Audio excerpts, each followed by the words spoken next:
All right, here we are. It's slow. Hi, everybody.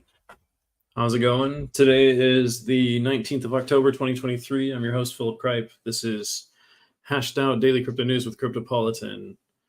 And let's get right into the news. See what's going on. So, we talked about the Sweep Foundation denying token supply manipulation claims yesterday. And today we're going to start with a heads up Europe regulator flags impending crypto rules. Hi, Asmanimus. Nice to have you with us. I see you support PS a lot. The European Securities and Markets Authority, ESMA, is demanding immediate action regarding cryptocurrency regulations. The Markets in Crypto Assets MiCA regime sent for 2025 requires crypto providers in Europe to register with local regulators. A grandfathering clause allows early registrations to enjoy an 18-month transitional period, extending the effective deadline to mid-2026. Yeah, the European Securities and Markets Authority isn't playing games with this. It's going to be pretty quick. So the Markets and Crypto Assets regime is no ordinary set of rules that companies can brush aside or decide to take a look at when they've got some spare time. Approved earlier this year, this comprehensive package dictates the operations of digital finance within Europe. I still haven't found this document. Like the actual MiCA regulation, I haven't found it yet, so I don't know how it's comprehensive or not. If anybody knows where to find that, that would be awesome. Hi, Binance user 19CEC, VIX BTC. Good day, good friends, amazing family. Nice. I like that. China orders banks to refinance local debts. Why? China is grappling with soaring local government debt, posing threats to its fiscal stability. This surge in debt arises from a worsening property market, aggressive infrastructure spending, and pandemic-related costs. To counter this, China directed state-owned banks to refinance local debts by extending loan terms and reducing interest rates.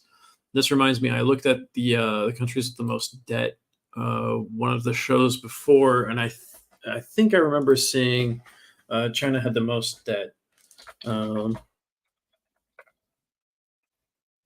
With its debts per GDP.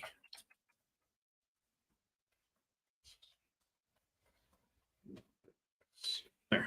All right. I just asked AI to a large language model to give me a list of countries with highest debt per GDP ratio with numbers. So the highest is Japan with 263.6% of GDP.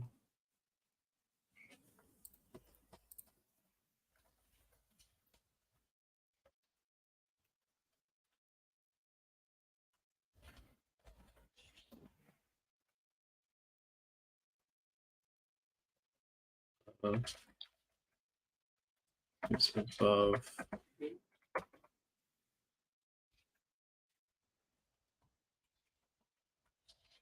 Okay, let's see.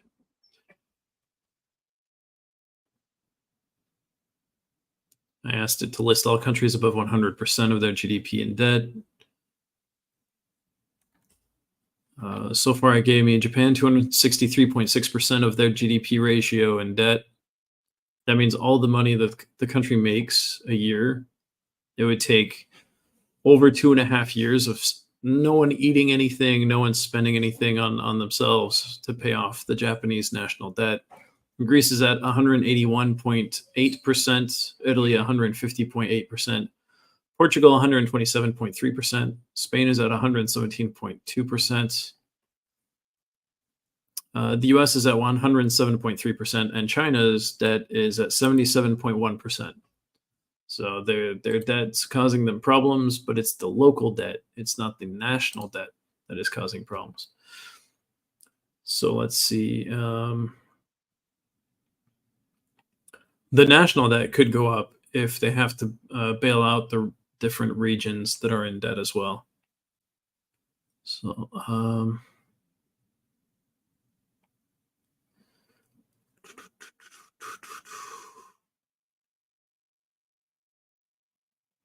okay. Another chunk of 1.75 trillion yuan during 2023's latter half, and a 1.69 trillion yuan load for the early months of 2024. That's a lot of pressure, like debt pressure on the local regions. China's central bank, foreseeing these liquidity choke points, is designing an emergency toolkit in collaboration with banks. This will enable the provision of SWIFT loans to LGFVs. We defined so LGFVs are extensively leveraged financing vehicles. Local governments have extensively leveraged financing vehicles to pool resources for infrastructure projects. These ventures often receive nudges from Beijing itself, particularly when the central government aims to inject vitality into the economy. However, drained financial reservoirs complicate China's endeavors to rejuvenate an economy that shows signs of stagnation. The People's Bank of China, sensing the impending crisis, has directed primary state lenders to make pivotal changes. These changes encompass the elongation of loan terms, revision of repayment blueprints, and trimming of interest rates for outstanding LGFV loans. So, yeah, that's a lot of money to try to find a way to fix the problem. Hong Kong's crypto sentiment plummets after JPEX scandal study. Public trust in Hong Kong's crypto market wanes after the JPEX scandal. Educational initiatives are crucial to rebuild faith in cryptocurrencies. The government acts swiftly and forms a task force to combat crypto fraud. I thought they made the task force like a month or two ago. The survey, launched shortly after the allegations against JPEX were made public, has shown that 41% of respondents now prefer not to hold virtual assets, marking a 12 percentage point increase from a similar study conducted in May. So 30% of people didn't want to before, and now it's 41%. Okay. That's big. It's getting closer to 50% than a third. That's a dangerous trend for crypto in Hong Kong. I was going to say in the place. Professor Alan Huang, Associate Dean of HKUST's Business School, noted that the recent financial incident had heightened public awareness of the cryptocurrency industry. This increased attention has resulted in a more conservative investment appetite among the public. Good to know.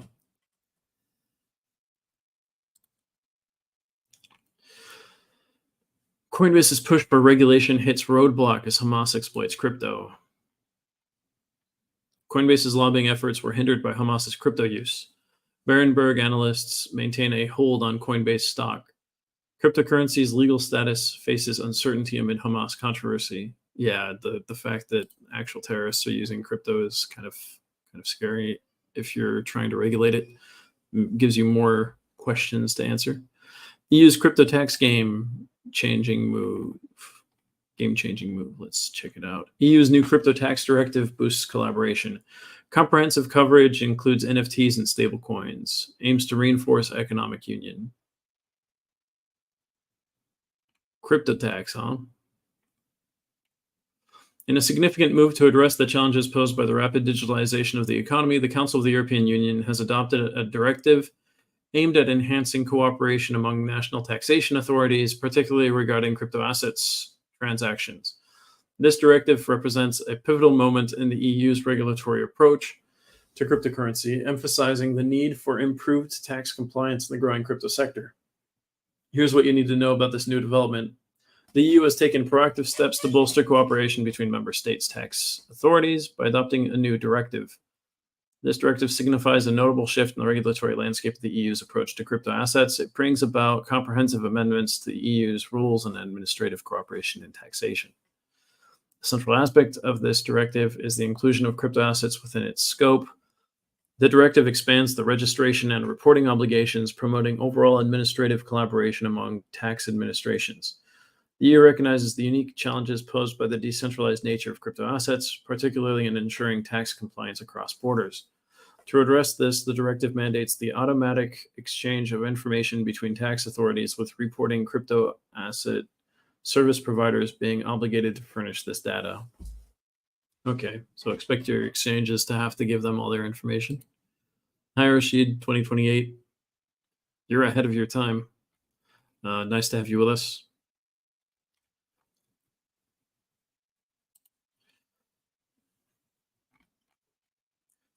FTX's sponsorship deal with Riot Games revealed. A sponsorship agreement between FTX and Riot Games worth $100 million has been revealed in court. Crypto sponsorships and the challenges in the crypto market. The now-defunct cryptocurrency exchange FTX, which was once a prominent player in the crypto space, entered into substantial sponsorship agreements during its prime.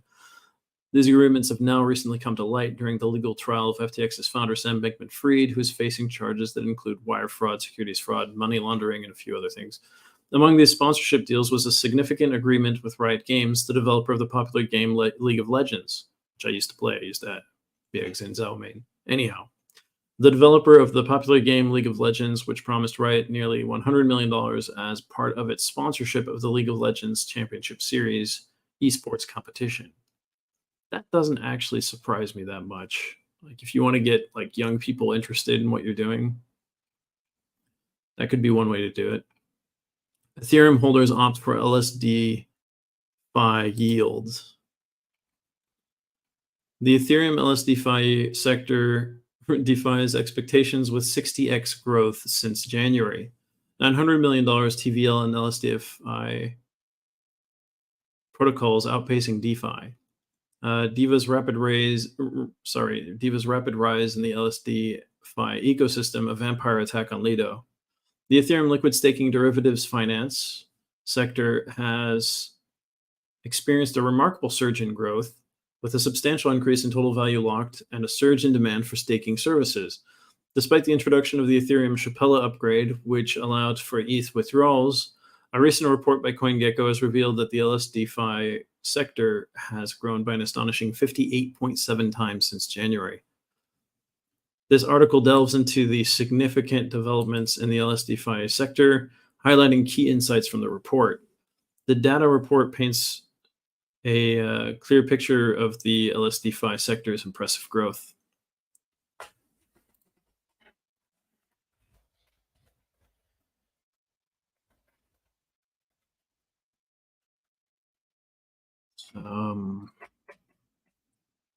It's interesting. I'll have to look into that. Canadian police warn Calgary residents of rising crypto scams. Ugh. Why Calgary residents specifically? Canadian police have warned residents of Calgary about the rise in crypto scams in the region. Calgary, Alberta, Canada is currently grappling with a surge in cryptocurrency-related scams, prompting local law enforcement to issue a targeted warning to its residents. Victims in Calgary have collectively lost more than $22.5 million to various scams within the cryptocurrency space so far this year. Reports from Canadian officials indicate that the number of reported crypto scams in 2023 has significantly risen. In contrast to 2022, where residents reported losses totaling $14 million across 321 scams in 12 months, the figures for 2023 have already reached 340 reported scams. Wow. That's crazy.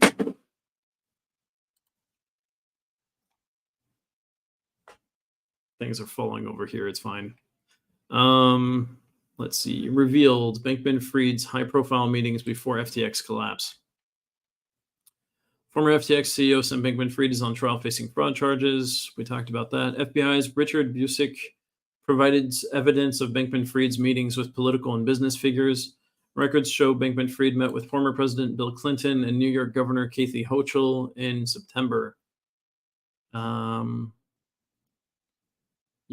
He revealed details about the CEO's mobile phone locations from June 2021 to November 2022, which combined with retrieved emails painted a vivid picture of Bankman-Fried's engagements. On September 20th, the records indicate a meeting between Bankman-Fried and former President Bill Clinton at a Hilton hotel in New York. Moreover, 4 days earlier, Bankman-Fried met New York State Governor Kathy Hochul at a restaurant, likely the Capitol Grill on East 42nd Street. However, this particular location still needs to be confirmed by Hochul's office. Additionally, in the following 2 days, meetings with Yasser bin Othman Al Rumayyan, chairman of Saudi Aramco, and Khalid Al Falih, Saudi Arabia's Minister of Investments, are also listed in the emails and phone data. Furthermore, New York City Mayor Eric Adams shared a table with Bankman-Fried earlier in March. These revelations come in the wake of testimonies from former FTX associates, notably Nishad Singh. The former head of engineering at FTX provided details of Bankman-Fried's endeavors to channel political donations. The narrative of seeking political influence is also highlighted in Michael Lewis's recent book, Going Infinite. However, FTX's downfall began in November 2022 when it faced a severe liquidity crisis. Consequently, it declared bankruptcy on November 11th. By December, a U.S. grand jury leveled fraud charges against Bankman-Fried. After his arrest in the Bahamas, he was extradited to the U.S. Besides him, other key figures from FTX and Alameda Research, including Caroline Ellison and Gary Wang, have pled guilty to fraud charges and are now testifying against Bankman-Fried. So that's kind of a catch-up on everything that's going there. Google urges court to dismiss AI data scrapping class action lawsuit. Scrapping or scraping? Google has urged the court to dismiss a class action lawsuit against the company over AI data scrapping. I think scraping. Probably scraping. The broader implications of navigating AI and privacy. Google, one of the world's tech giants, is taking legal action to dismiss a proposed class action lawsuit alleging violations of privacy and property rights. The lawsuit claims that Google is infringing on the rights of millions of internet users by scraping data. There we go. It's scraping. It's just two typos above. To train its artificial intelligence AI models. Filed on October 17th in a California district court, Google's motion argues that the use of publicly available data for training its AI, including chatbots like Bard, is not tantamount to theft or an invasion of privacy. We'll see how that goes. I'm going to warn the writers about this real quick. See if we can get it fixed.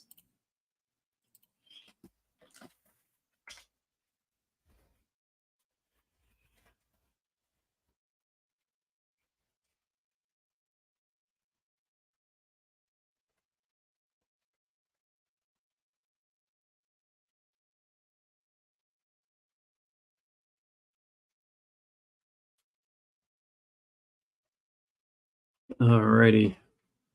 Let's see. How much will spot Bitcoin ETF approval add to the crypto market cap? $1 trillion, perhaps? After the false rumors that had Bitcoin reach $30,000 in a few minutes, crypto market analysts point out that investors should not underestimate the value of BTC ETFs to the DeFi industry.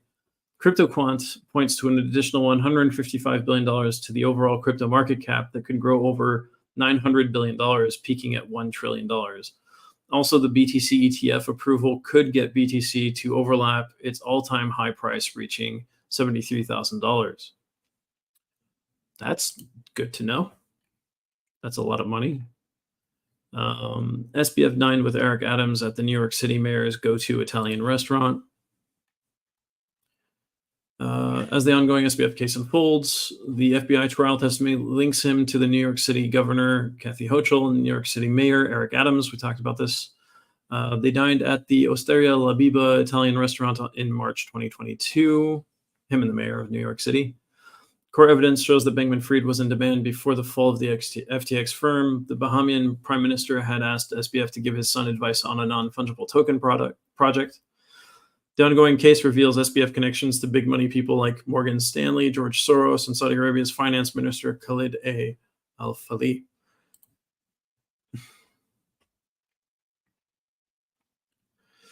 Roblox calls XRP crypto payment support inaccurate.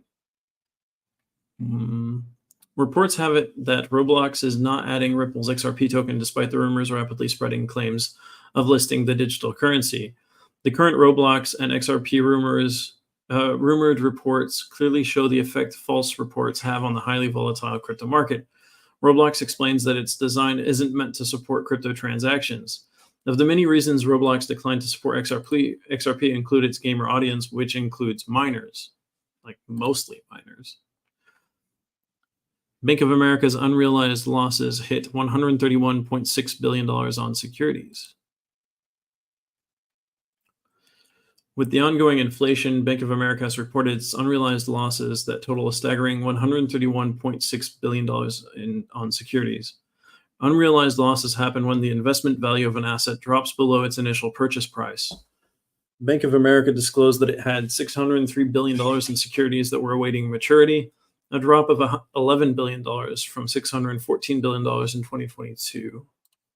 Some securities must have lost value quite substantially. Hi, LM Souza, Binance user DE44D, BUSD123, Binance users 7AB64, 4C85E, EA078, and Golden Prince 27. Hello, nice to have you with us. Thanks for joining. By the way, don't forget to like and subscribe. Liking helps me know you actually enjoy the content. Subscribing is so you can actually see us when we go live again and jump in again sometime. Binance's French unit loses managing director amid regulatory scrutiny. It's another one that leaves. I almost want to sing another one, Bites the Dust. Stephanie Kobosioras has resigned as the managing director of Binance's French unit, marking another high-profile exit amid the company's ongoing regulatory challenges. Kobosioras, who had significant experience in financial regulations, had joined Binance last year and also served as the head of legal for the French unit. Binance faces scrutiny from French authorities and has pulled out of several European countries recently, adding to its list of challenges, including lawsuits and the departure of other senior executives. This FTX drama has lawyers smiling to the bank. FTX's collapse affected both novice and seasoned investors. Ryan Zur suggests a lengthy recovery process with immediate creditor claims offering around 40% return. Anthropic's surprise emergence could potentially benefit creditors. Tom Shaughnessy prefers liquid crypto now over uncertain future payouts. So it's a whole thing. Central banks to probe crypto, opportunity or overreach. BIS's Project Atlas drives European central banks into crypto analysis. Transparency and decentralization challenge data collection. Crypto's integration hinges on data sharing with regulators.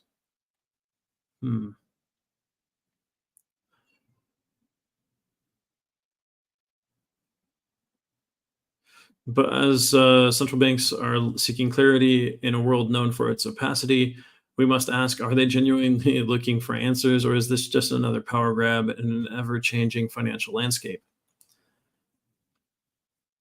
At the heart of this new curiosity lies the Bank for International Settlements, BIS, Project Atlas report, supported by heavyweight central banks from Europe, such as Deutsche Bundesbank and the Nederlandse Bank. The project seems innocuous. So the Dutch and German banks, or I should say the Netherlands Bank and the German Bank. I am 1444, Binance user F3378. Nice to have you with us. SHIB in 2025, setting sail or sinking ship, an in-depth analysis.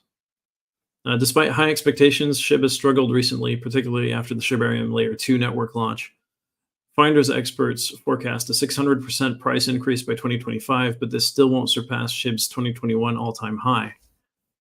Cryptocurrency markets, including SHIB, remain volatile and unpredictable, with external factors like geopolitical tensions adding to the uncertainty. Senator Elizabeth Warren joins over 100 U.S. lawmakers urging for swift action on crypto finance terrorism. It's funny to see her with an American flag. Bipartisan group of lawmakers sends letter to Biden administration raising concerns about cryptocurrency's role in financing terrorism. The letter calls for immediate governmental action and asks for a formal response by October 31st, detailing steps taken to mitigate risks. Both crypto-supportive and crypto-cautious lawmakers have signed the letter, indicating a broad range of concern over illicit uses of digital currencies.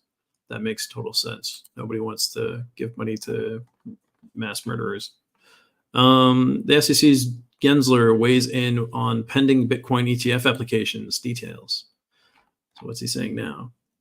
SEC Chair Gary Gensler discussed the ongoing review of multiple applications for spot Bitcoin ETFs, stating the SEC staff are actively working on them, but refrained from committing to any specific actions.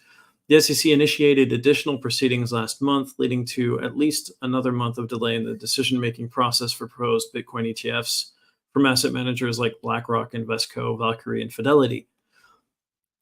Gensler highlighted the role of various SEC divisions in reviewing the applications, including the Division of Corporation Finance and the Division of Trading and Markets, emphasizing that this is a time-tested process involving multiple layers of scrutiny.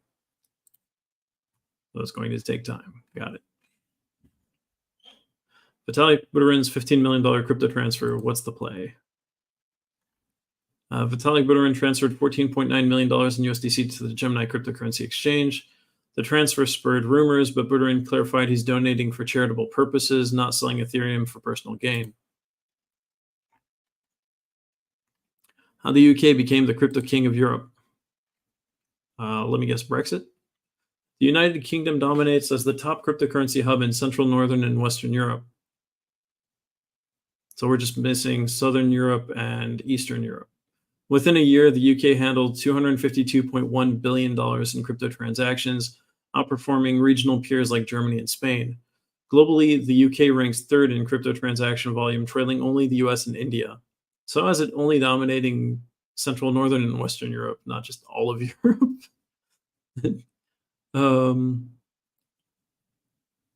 Okay, what exactly spurred this rise? Let's take a look. This will be interesting, I think.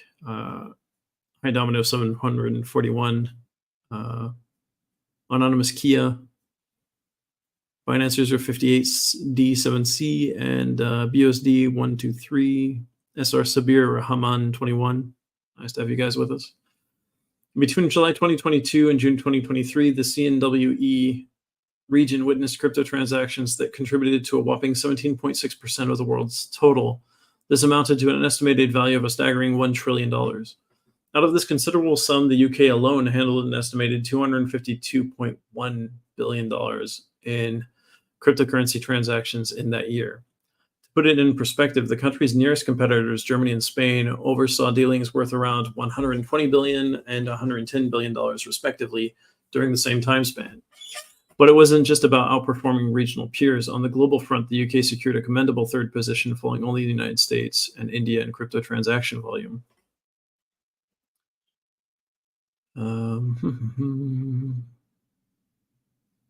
The environment cultivated by the nation played a crucial role. London, for instance, got accolades from experts as the globe's top city primed for crypto business ventures, leaving behemoths like New York and Dubai trailing in its wake. The foundation of the UK's crypto stronghold can be attributed to several decisive legislative movements. In its quest to streamline and promote the nascent crypto industry, the government has made significant advancements in framing and enforcing cryptocurrency-specific regulations.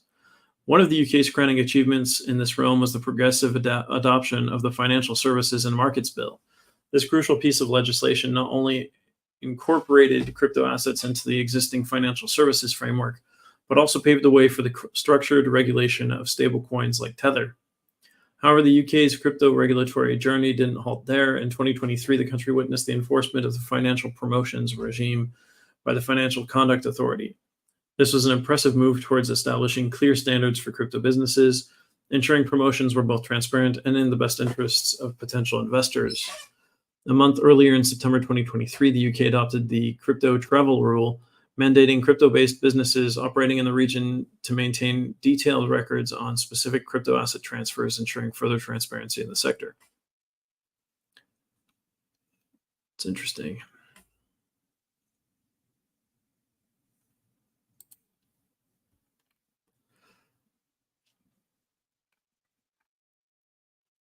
SBF trial shines spotlight on Binance rivalry.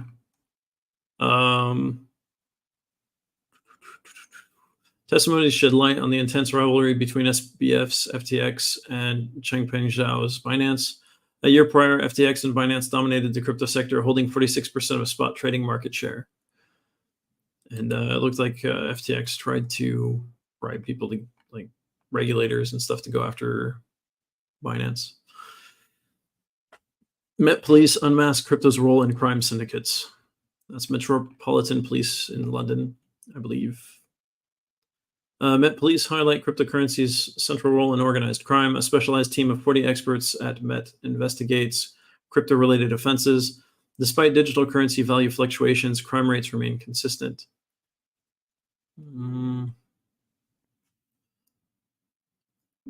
Yeah, so the Met Police, London's premier law enforcement body, has been spearheading efforts to unmask cyber culprits. Just a year ago, the thought of assembling a crypto-focused investigation team might have seemed excessive. Today, this team stands strong with about 40 experts dedicated to unearthing crypto-related misdeeds. Detective Inspector Geoff Donahue paints a grim picture where they expected to find traditional traces of crime. They often stumbled upon its digital counterpart. Whether it's the trade of illicit substances or human trafficking, cryptocurrency has inarguably anchored itself within these operations. They have 19 current active criminal probes. It's crazy. It's a lot of work. Got $1. X plans to make you pay for tweeting or retweeting. X, formerly Twitter, introduces a $1 annual fee for users to post or interact with content. This move aims to combat spam and bot activity on the platform. The Not a Bot initiative will be initially tested in New Zealand and the Philippines.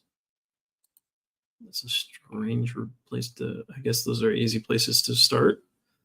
Drama, denials, and lies, highlights from SBF's trial day 11. Characterized by drama, inconsistencies, and audacious testimonies. Jane Marlowe, a key witness, showcased contradictions in her statements from previous days. Witnesses conveniently forgot crucial details when faced with strong evidence.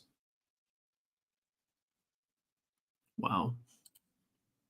There's a lot going on there, too. Tesla maintains Bitcoin holdings amid mixed third quarter financials.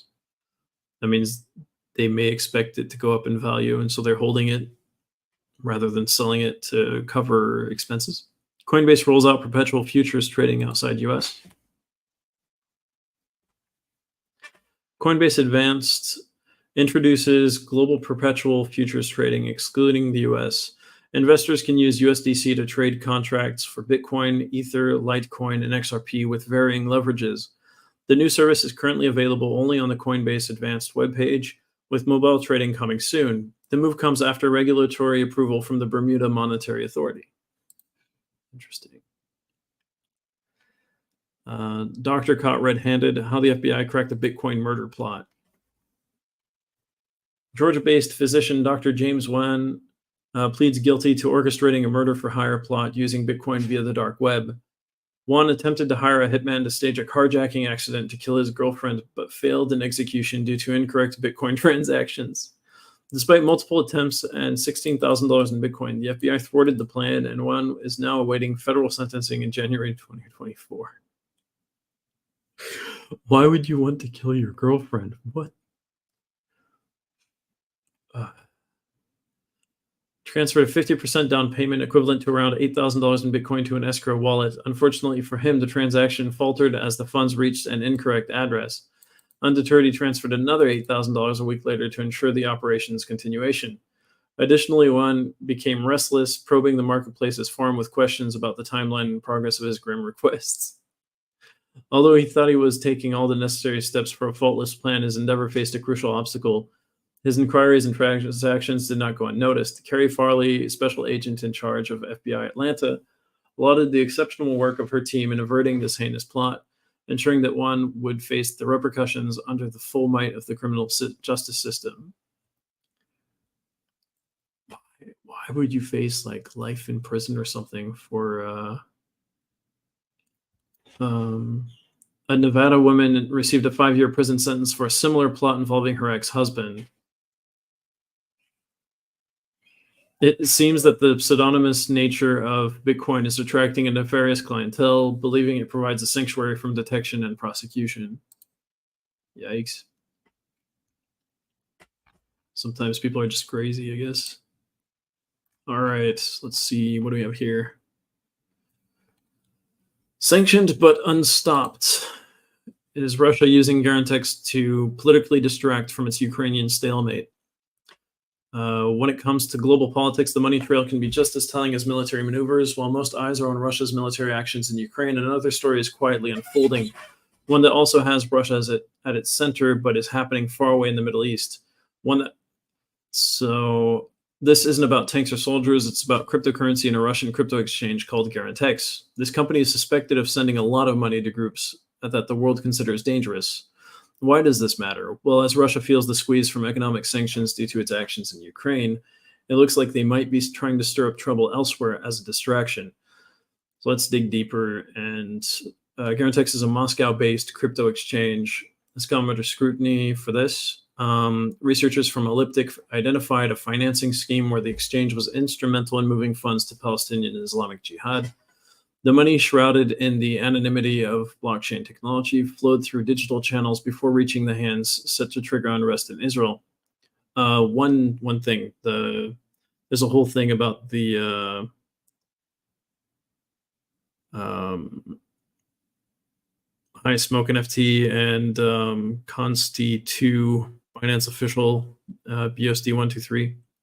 The Islamic Jihad are the ones that were firing rockets over that hospital's parking lot where there was an explosion. And it looks like what happened is one of their rockets didn't actually make it across the border and crashed into the hospital's parking lot. That looks like the most likely scenario from what has happened. But there are a lot of what do you call it? Protests against Israel for bombing the hospital, even though there's video, and the explosion looks like one that you would expect more from a rocket than from a bomb. So that's a whole thing as well. So these guys aren't just hurting non-Palestinians, they're also hurting Palestinians every time they make a mistake. And they're also firing from civilian places as well. So that's a whole thing. But Islamic Jihad, their goal is literally Islamic Jihad. So it's in the name. It shouldn't be difficult to understand. Their goal is world war. So Russia is financing them through this exchange, it looks like. Interesting. Crypto being used for mass terrorism. So moreover, the exchange's operations are allegedly deeply intertwined with the Russian security system. Connections trace back to high-ranking security officials in Russia, hinting at a much larger geopolitical play. According to another report by the Dossier Center familiar with the Russian secret services, a significant portion of the crypto exchange, specifically the Estonian Garantex Europe OU, is owned by Irina Chernyavskaya, an employee of the Russian tax office, and her partner Pavel Karavatsky. The report revealed that the couple shared an apartment and owned the same cars. Pavel Karavatsky is listed in many phone books as Garantex or Garantex security guy. The Dossier Center article revealed that Karavatsky is reportedly the actual co-owner of the crypto exchange, despite the share being registered under Chernyavskaya's name. According to the report, Karavatsky is close to Oleg Feoktistov, the former deputy head of the Internal Security Service of the FSB of Russia, considered one of the most powerful Russian security officials. Feoktistov, known for creating the Sechin Special Forces within the FSB, is widely regarded as a protege of Igor Sechin, head of Rosneft.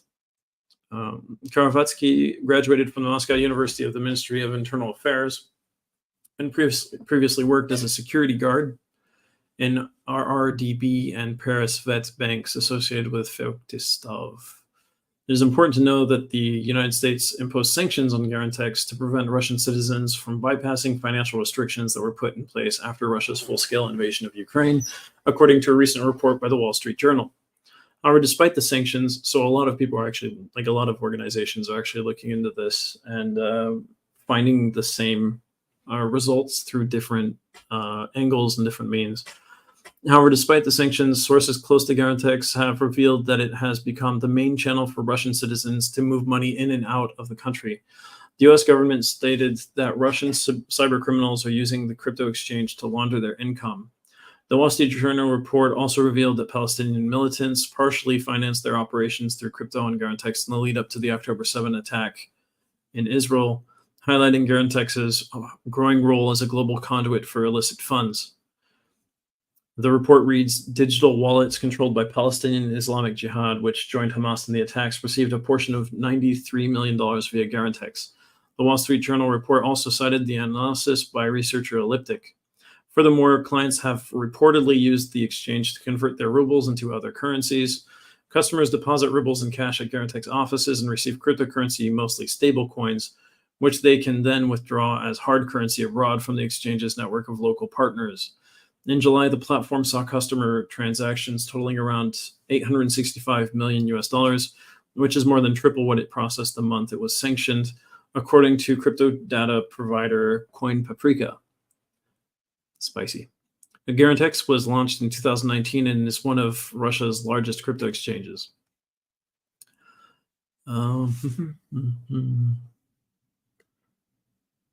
Interesting.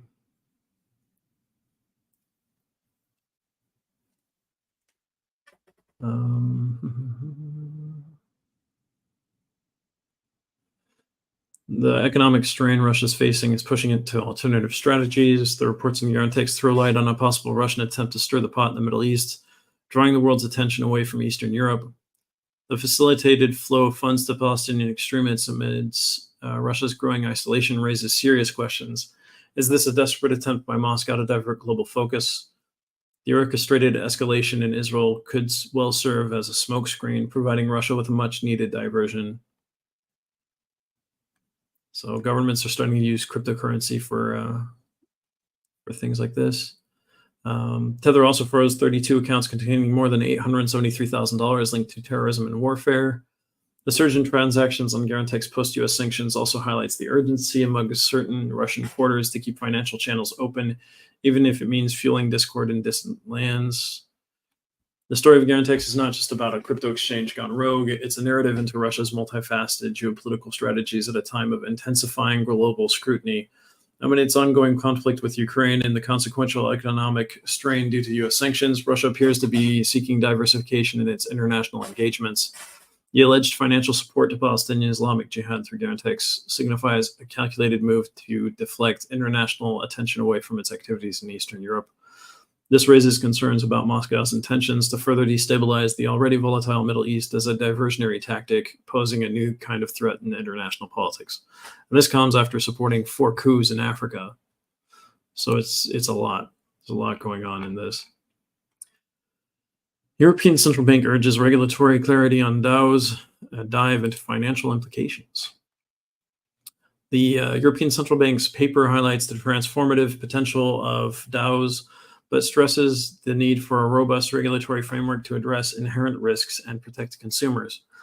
The Digital Europe's proposed CBDC is supported in the paper, emphasizing its coexistence with DeFi solutions provided they comply with appropriate regulations. Interesting. Mumbai's cryptocurrency crisis. $3.92 million fraud unraveled by Navi Mumbai police. Navi Mumbai police have cracked down on a massive cryptocurrency scam, seizing accounts worth $3.92 million after a Mumbai resident lodged a complaint. Investigations led to the arrest of 2 primary suspects from Kopar, Mumbai, with indications pointing to a broader network involved in the fraudulent scheme. Hi, Elamoni. Nice, I just figured out what your name means. Okay. Hi, Binance user C622A. Nice to have you guys with us. Thanks for joining. Well, that's over 900 folks. Nice. Yeah, don't forget to subscribe. Coinbase's Gruel Tactics, Treasury's crypto tax reporting plan. Coinbase's chief legal officer, Paul Singh Gruel, voices concerns over the U.S. Treasury's proposed cryptocurrency tax reporting regulations. Gruel urged the crypto community to oppose the new rules due to potential surveillance risks. The IRS's draft regulations mandate crypto brokers to use a new form covering various crypto platforms and services. So the government would know where all your money is, I guess. I guess that's the risk in that. Binance moves to delist several margin trading pairs amid regulatory concerns. Binance is set to delist multiple margin trade pairs such as TRX BUSD and Atom BUSD by October 26, 2023, amid mounting regulatory scrutiny. The delisting is in line with Binance's decision to cease support for the fiat-backed stablecoin BUSD, aiming to mitigate potential regulatory risks and ensure user trust.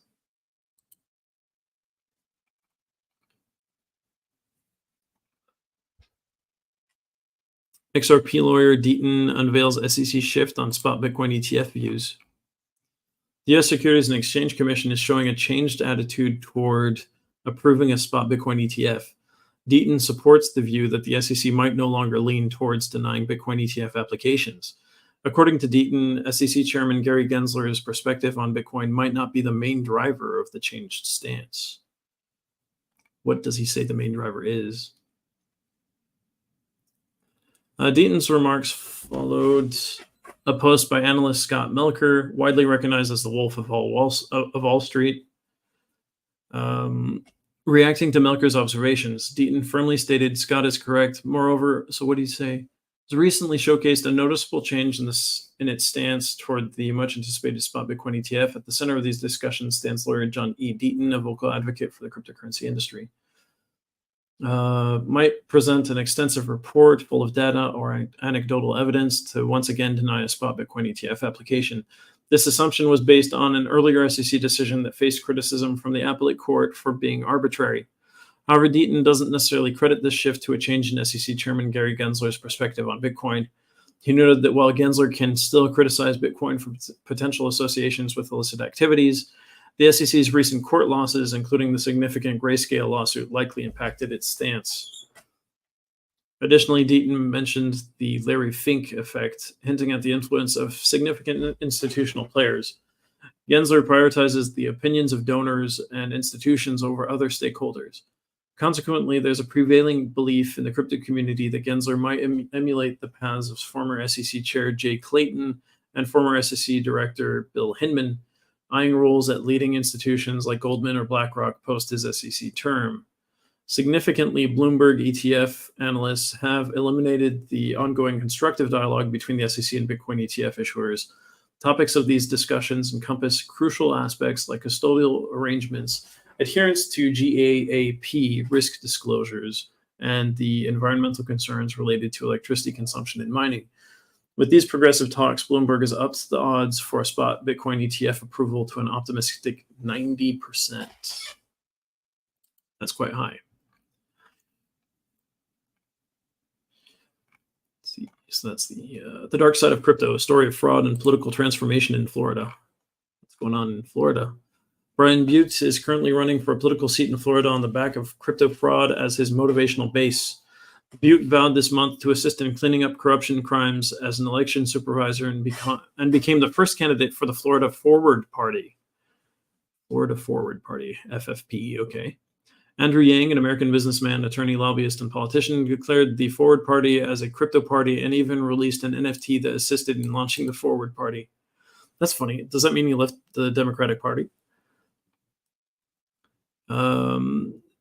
So it's Andrew Yang's pro-tech political party. His history on crypto might have affected his decision as well as the ballot in the smallest elections.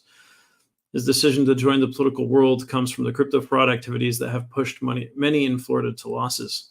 The region of Florida isn't typically associated with major political innovations. The unexpected turn of events displayed a rise for its first Forward Party candidate, all fostered by a crypto fraud scandal. That's interesting. Initially, Butte's occupation was as a music teacher in a local school. His future opponent, on the other hand, who was fluent in Republican interaction, used public funding to create a crypto mine on government property and was part of a miner's sex work trafficking after flying to Miami. What? Butte, being a conservative from Michigan, his move to Florida was an eye-opener as he witnessed the manipulation of the legacy finance system. This was done for political profit and land development. Still, the consequences of Butte declaring a run for political office, despite the controversies he has faced since his political declaration, are yet to reflect on his life today. Butte vowed this month to assist in cleaning up corruption crimes as an election supervisor and became the first candidate for the Florida Forward Party. It's a centrist organization that was founded by Andrew Yang, a former presidential candidate and a pro-crypto enthusiast. That's fascinating.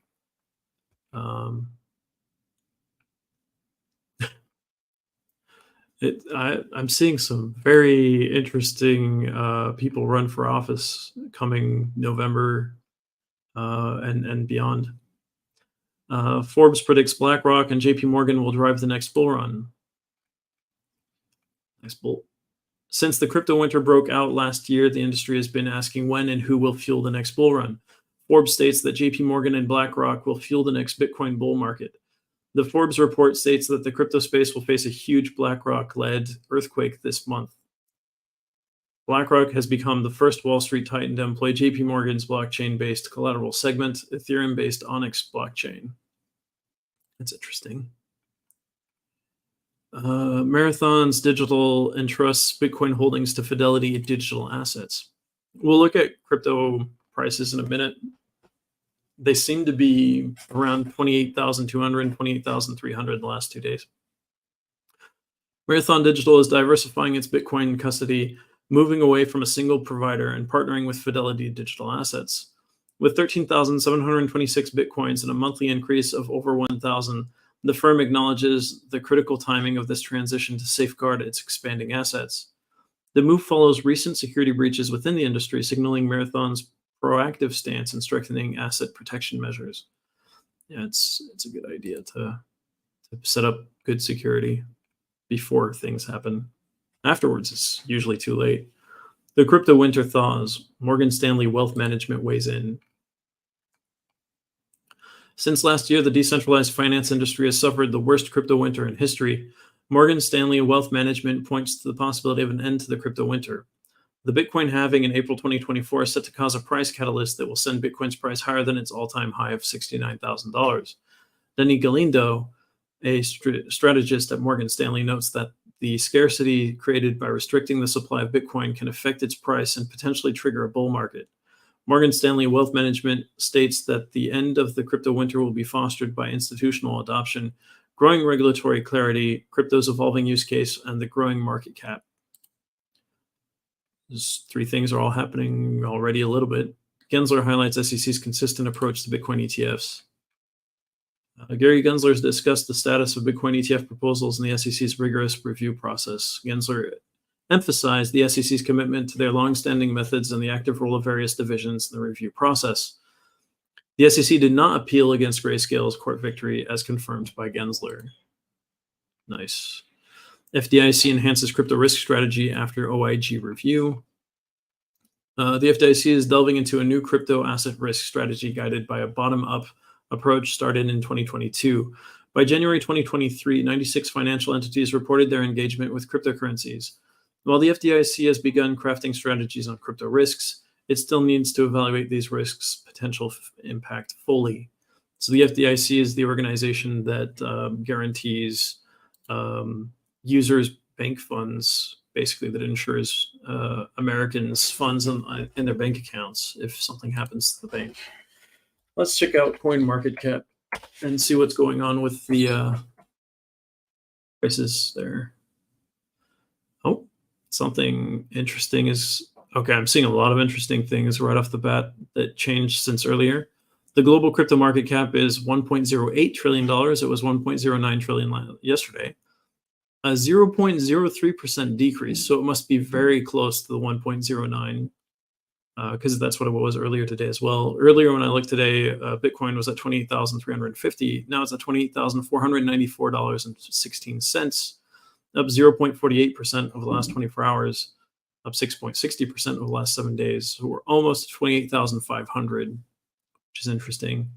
The Fear and Greed Index today is at 47 on CoinMarketCap. Ethereum is at $1,555.54, down 1.25% in the last 24 hours. Let's look at the biggest losers in the last 24 hours, then the biggest winners. Then we'll look at a few other things. So I'm just going to read the ones that are above 3% here. Flow is down 4% in the last 24 hours to 41 cents 97. We don't talk about Flow very much. It's usually not in the biggest winners or biggest losers. So that's an interesting change to see. RPL from Rocket Pool is down 3.65% to $18.53. Ape from ApeCoin is down 3.35% in the last 24 hours to $1.08. HBAR from Hedera is at 4 cents, 639, down 3.26% in the last 24 hours. And XTZ from Tezos is down 2.97% in the last 24 hours to 62 cents 49. Same 2.95% down for the last 24 hours for Theta from the Theta network. There you go. That's the biggest losers right now. Those aren't huge losses over a day, but they do count. Biggest winners, Bitcoin BSV is up 7.17% in the last 24 hours, 30.77% of the last 7 days. Yesterday it was also top in the winners category for the day, and it stands at $43.52. Injective INJ is up 6.52% in the last 24 hours to $8.41. Over the last 7 days, it's been up 15.28%. AVE is up 3.69% in the last 24 hours to $64.71. RNDR is up 3.53% in the last 24 hours to $1.95. Let's go back to our top 10, top 20 cryptocurrencies. Let's talk about BNB. BNB is at $210.82, down 0.60% in the last 24 hours. XRP is at 48 cents 33, down 1.26% in the last 24 hours. Sold from Solana is 1.86% up in the last 24 hours, 13.54% up in the last 7 days to $24.22. ADA from Cardano is down 1.28% in the last 24 hours to 24 cents 34. Doge from Dogecoin down 0.60% to 5 cents 832. TRX from Tron is down 0.15% to 8 cents 922. Ton from Toncoin is up 1.58% today to $2.06. Matic on Polygon is down 0.92% in the last 24 hours to 51 cents 10. And we'll talk about Litecoin and Polkadot this time. Sometimes I do, sometimes I don't. It depends. LTC Litecoin is down 0.89% in the last 24 hours to $61.17. DOT from Polkadot is down 1.51% to $3.63. I won't talk about the rest because they're less than 1% difference. The ones right below that. So that's interesting. Today,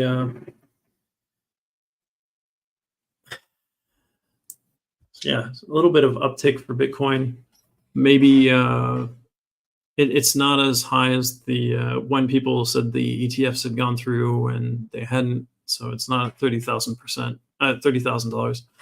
It's $28,491 right now. That's interesting.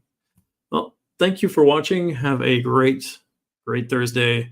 Talk to you guys tomorrow. Just let me check something real quick so I don't give you guys wrong information, because I received a message about this during the show. Let me see.